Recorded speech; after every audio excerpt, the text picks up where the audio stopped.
Alright, so episode 2 of Game of Thrones is now officially out by the time this is posted. I'm actually recording this the same day I recorded episode 1, which is April 13th. So, anyway, if you watch my first review, you'll know why I did what I did. So, ultimately, this episode does veer a little bit away from how the first one started, but we do get some continuity. The major difference between this and the first episode was that we got Arya. And Arya, um, I'll start with her, just simply because why not? There's not a ton of content with Arya, but it's big. And so, with Arya Stark, she starts off, uh, you know, with the guy who paddled the boat, of course, and the guy who she gave the coin to at the very last scene of season 4. And they started to talk about Bravos a little bit, and they talked about we got a bit of lore for the guy who, the statue that's made after the guy. I know I say the guy a lot in these reviews because there's so many the guys, but that guy who looks like you can look straight up and see his dick or something if you cross through the waters. I know they made a joke out of that in that what you missed. I was thinking the same thing though, really.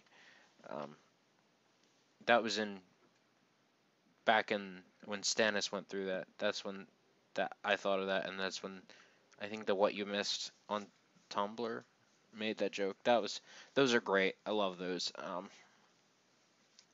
So that happened, and then the guy paddled the boat all the way up to the black and white door, or the House of Black and White. Is that what it's called? I'm pretty sure that's what it's called. And uh, she knocks on the door a couple times, and this older, dark-skinned male answers the door, saying absolutely nothing. And she says, "Valar Morghulis," and then pulls out the coin and basically says, Jaqen Hagar gave this to me, and nobody of that name is here. And obviously we find out why, but it's definitely important to note this, um, because Jaqen Hagar is dead. We know that because Jaqen Hagar was a guy who's um, Jaqen Hagar is the person whom the faceless man is using, um, that face, the one we know from season 2, I think season 2 or season 3, I can't remember. I think it's season 3. I don't fucking remember, but um, that was Jaqen Hagar, and he died, and the faceless man, who I will, of course, I will be calling him Jaqen for the purposes of let's not getting I don't know. For continuity's purpose, I'm just gonna call him Jaqen. Um, so yeah, so Jaqen says Jaqen's dead because Jaqen is not Jaqen, because Jaqen died when Jaqen took over Jaqen's face. You understand? Hopefully. Yeah, but yeah, the real Jaqen Hagar is dead, and the faceless man, who is also known as Jaqen, took the real Jaqen's face, and is now using his face again, just for familiarity with Arya. And I mean, I think in the book they said like, you can't use the same face twice, but fuck that, dude. I mean, they never said that. They never said that in the show, and honestly, I like it better this way, just because of the fact that I really, really liked the actor who played Jaqen, and so I have no qualms with him um, being the, I guess you could say the static, faceless man as Jaqen. Honestly, I think that is the best choice that D&D could have made, and I think that was, and the fact that they made it is good. So I've rambled on enough, I guess, because Arya slays a pigeon and then threatens some boys before Jaqen comes back as the dark skinned man and takes her back to the Black and White House. At at which point she asks, "Who are you?" And I think that was the key. I'm guessing, because otherwise, why the fuck would you send her off and um, just to get her and bring her back, just to reveal that you were Jack? There had to have been some key words that she said to trigger this, and I'm guessing those keywords were "Who are you?" or something of that nature. Um, yeah, so she's going in there, and basically Jaqen implies that he says he's nobody, and she says a girl must become nobody as well, or something of that effect. So obviously, um, she is going in there to become a faceless woman, man, it. Well, to become nobody, exactly. Um, so that's that. I went on really long for Arya. For it was unnecessary. I apologize. Um, let's talk about Cersei, as Martin would say, and Jaime. So, Cersei is having her way with the small council. She and her uncle, Tywin's brother, understands what she's doing because I'm sure he understands Cersei very well and just how the manipulation goes.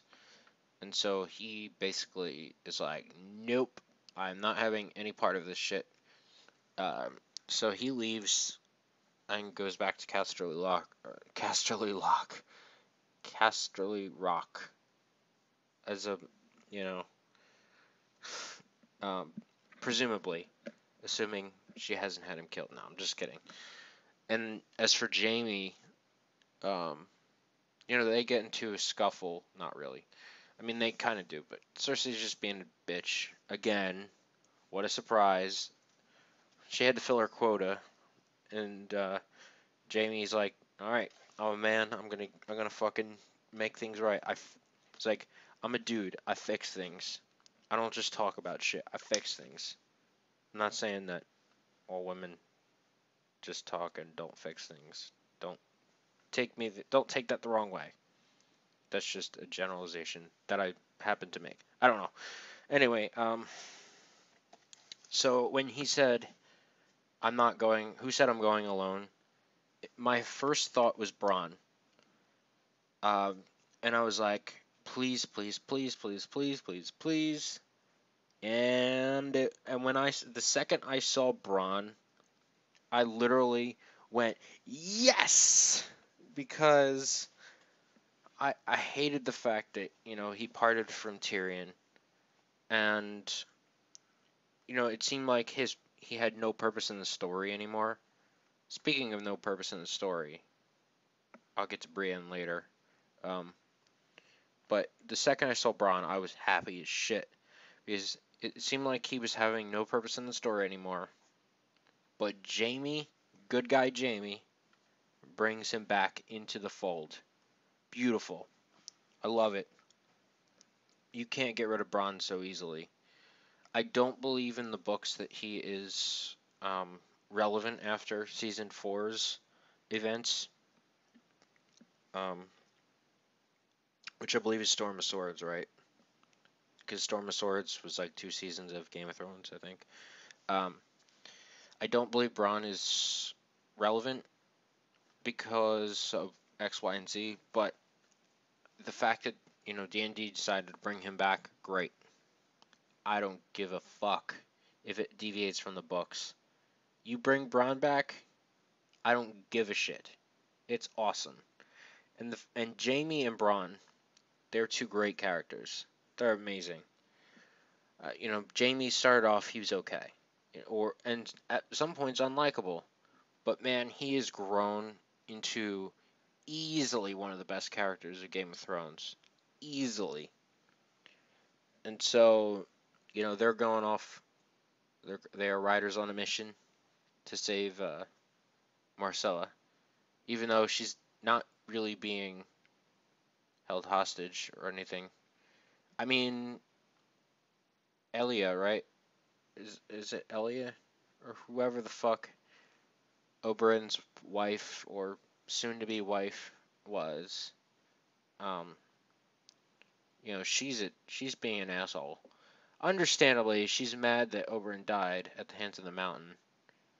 I think we're still mad about that, and we weren't even married to him. So, um, she wants to kill Marcella, but she wants to do it finger by finger and shit like that. No, no, no, no.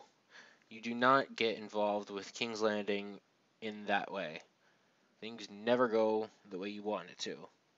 First, look at Stannis. Battle of Blackwater. Then, look at Robb Stark. What do we call it? The twins? Or Red Wedding? Yeah.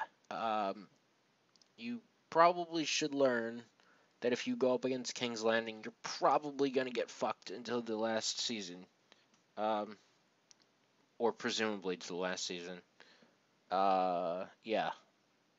Not a good idea, lady. But yeah, it seems like Marcella's doing fine. And now let's get to the person who actually has no purpose in the story as of right now, and that's Brienne of Tarth. Honestly, her character, I mean, she was fine for a while. She's supposed to be somebody to help out the Kingslayer, somebody to aid Jamie to get back to King's Landing. But, okay, Arya has refused her service.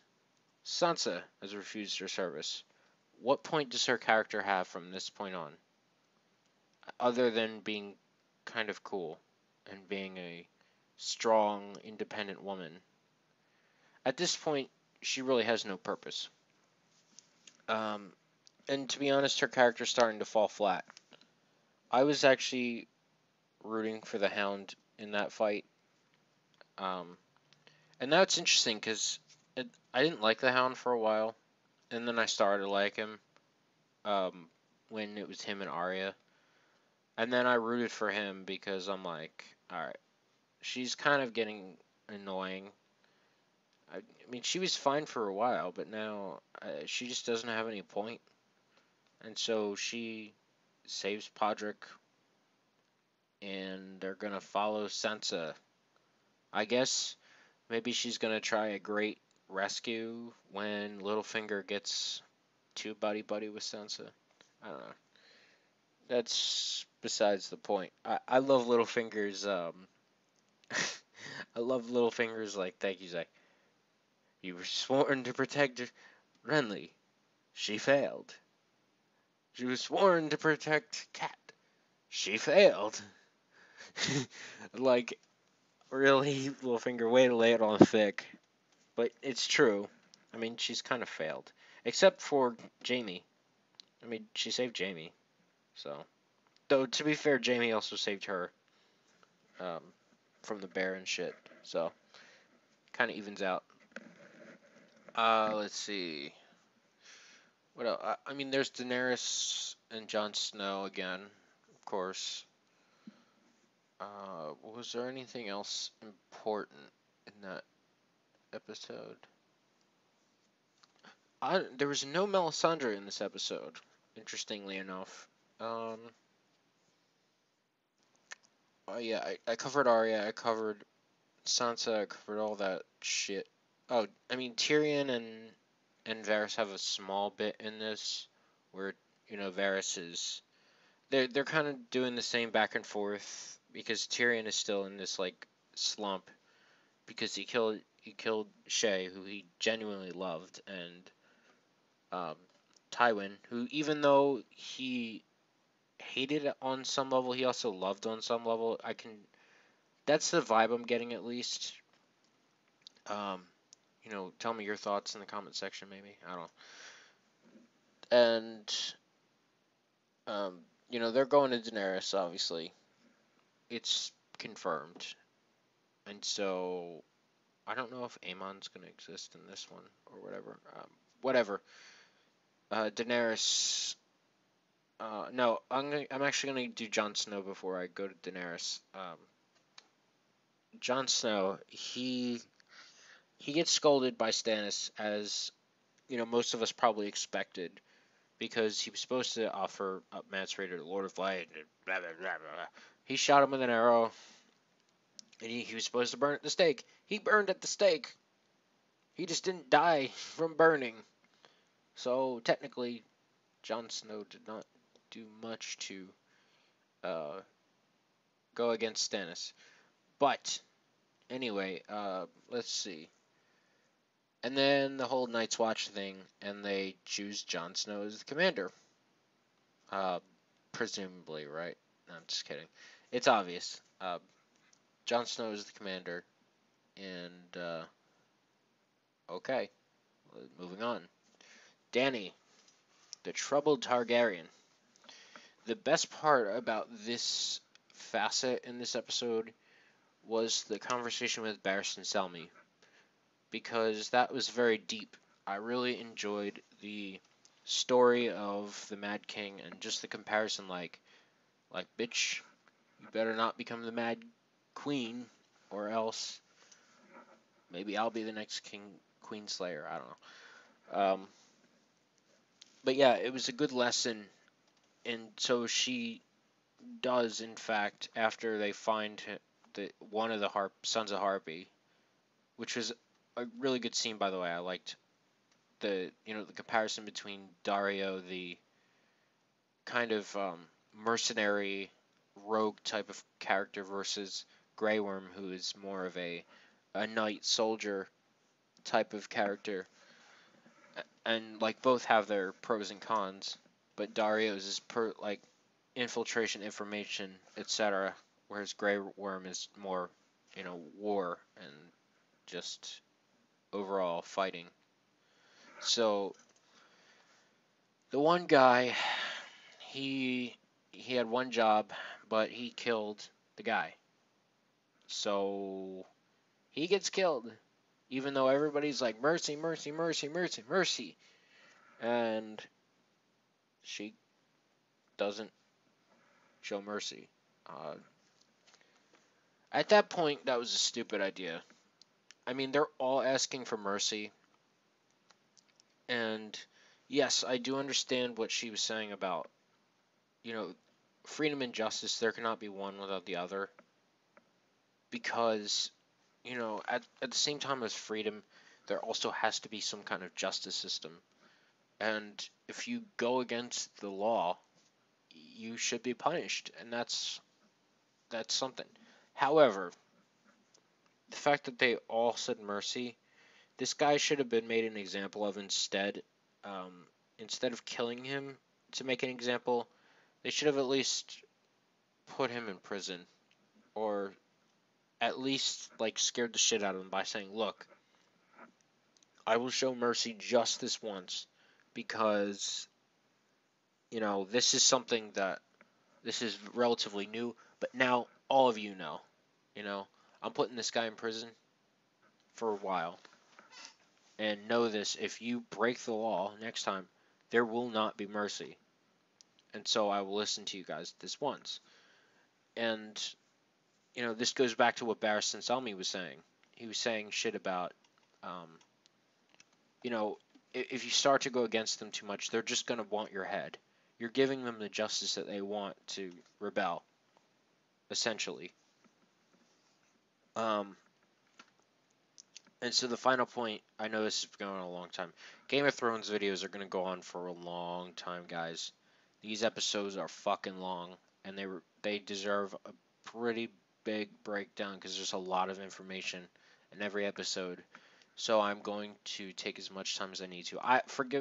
forgive me, but um, I don't like to go on this long personally, but I don't feel like I would be doing a service if I don't break down these episodes properly. So then we have Drogon coming back. Um, that was the last thing, and then he flies off. I was seriously expecting Drogon to bite off Daenerys' hand. That would have been crazy, but I wouldn't have liked it at the same time. So I'm glad he wasn't hostile. It seems like just based on the just kind of the body language of Drogon. Not that I can tell body language of a dragon, but just kind of it just kind of seemed like he was happy to see her, but is trying to tell her like I'm still independent. You know, I'm still me. I'm gonna do whatever the fuck I want. But I'm glad to see you, Mom. Breaker of Chains and Mother of Dragons. Oh, I got the right series this time. If you watch Shokugeki, I did that reference. So Drogon's back. What the fuck is he gonna do? I don't know. But the other two dragons are pissed. I'm thinking maybe Drogon can calm them, calm their tits. I don't know. We'll see. I mean, I think they're gonna get out of hand eventually. So, I mean, completely out of hand. Not they're already out of hand. But anyway, that was the episode. This was a good episode for a couple reasons. There was some worthwhile stuff with Barristan. Good stuff with. I liked Sansa and Littlefinger's stuff. I liked Jaime and of course Bronn, Tyrion and Varys. There's some great. Oh yeah, that the one line with Tyrion about she should give away her the best part of her for the best part of me, saying that for his head. I thought that was just a fucking great. That was a great line. But at the same time, you gotta wonder, like, he has no problems talking about her sexually. Like, the fuck's going on, Tyrion? Like, that shit's weird if you're talking about your own fucking sibling that way. But it's Game of Thrones. I mean, we've heard much weirder. And seen much weirder, for that matter. So, this was a good episode, and thank you all for listening to my long winded but probably fair breakdown of this episode, and hopefully we'll see you next week for episode 3.